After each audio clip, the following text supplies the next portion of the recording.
You need to hear this if you're a nature lover. Deer have a hidden language you won't believe. Deer don't just rely on vocalizations to communicate. They use body language and even scent markings. Ever seen a deer stomp its foot?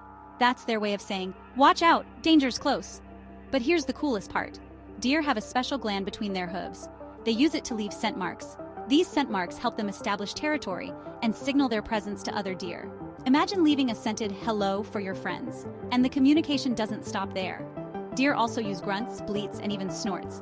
Each sound means something different. A soft grunt can mean, "Hey, I'm here," while a loud snort might say, "Get out of my space." So next time you spot a deer, remember, they're having entire conversations in ways we're just starting to understand. Nature is full of wonders, and deer are no exception. Fact TV bringing the wild to you.